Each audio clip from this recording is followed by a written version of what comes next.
Olá, ainda são muito tímidas as referências da mídia comercial à censura imposta ao site GGN do jornalista Luiz Nassif.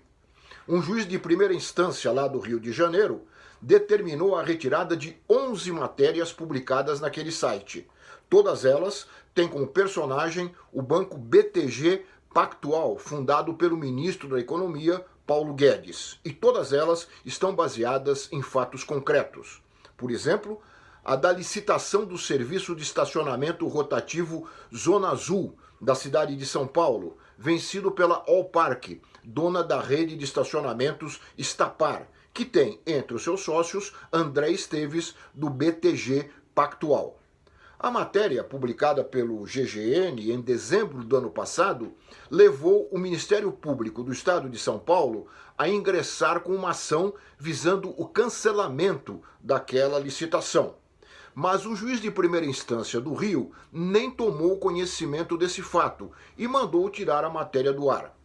Conforme diz o próprio Nassif, o que está em jogo, na verdade, é a disputa por bancos de dados, como por exemplo aquele produzido por um serviço como o da Zona Azul. Vocês já imaginaram quantos números de celulares um banco de dados como esse pode oferecer? Todos nós que temos um telefone ou uma conta de e-mail sabemos o que isso representa. São ligações e mensagens a toda hora, oferecendo seguros, empréstimos bancários, planos mirabolantes para internet, para telefone celular e até, sem nenhum pudor, oferecendo financiamentos para serviços funerais. De onde saem essas informações que são usadas para nos localizar e quase sempre para nos amolar? Saem de grandes bancos de dados, valorizando esses arquivos e estabelecendo a cobiça de empresas sobre grandes bancos de dados públicos. Por exemplo, o de funcionários de uma prefeitura ou de um governo de estado, ou dos clientes de um banco estatal.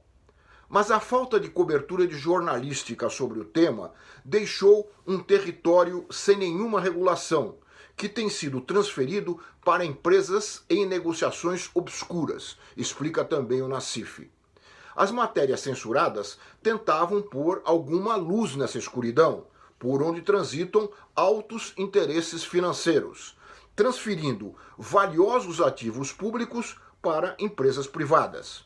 As reportagens do GGN mostram que ações desse tipo não se limitam ao território brasileiro. Os interesses do BTG Pactual vão muito além das nossas fronteiras. Uma das matérias censuradas de julho do ano passado é sobre a previdência privada no Chile. Vocês lembram que o ministro Guedes, logo que assumiu no governo, queria privatizar a previdência social brasileira nos moldes chilenos? Pois é, lá o principal beneficiário desse modelo é o banco BTG Pactual, fundado pelo ministro. Não custa sempre repetir. Depois de 3 meses de investigação, a repórter Patrícia Ferman publicou no GGN uma reportagem, agora censurada, que tinha como título "Quanto ganha o BTG com os aposentados no Chile e o fim do discurso do Banco Mundial". O lucro do banco no Chile está diretamente ligado ao número de suicídios de idosos naquele país, desesperados com o sistema previdenciário que os deixa, ao fim da vida, na miséria.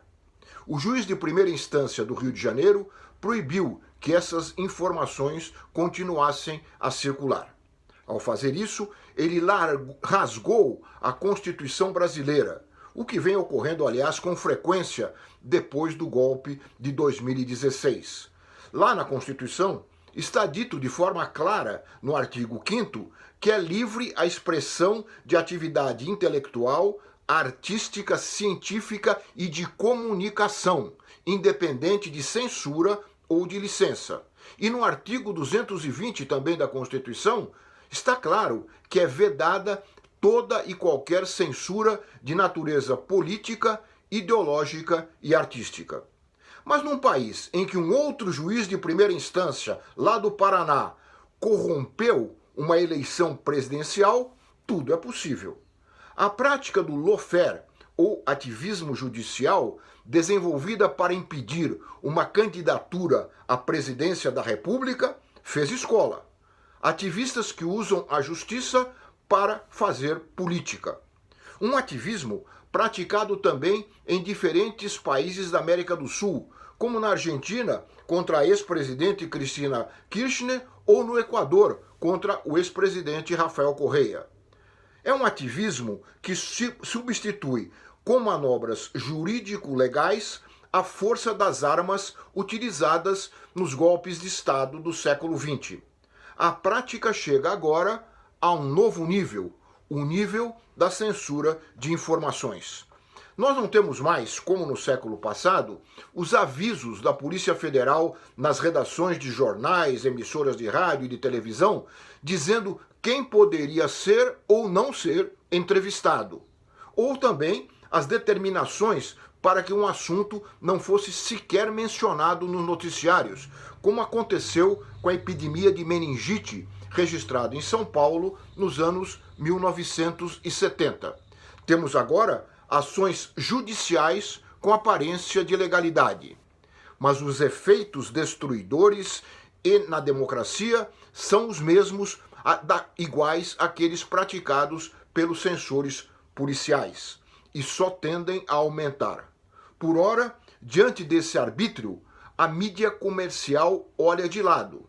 Faz um jogo arriscado ao não denunciar com destaque essa nova forma de censura, da qual ela mesma poderá vir a ser vítima, como já aconteceu, infelizmente, no passado.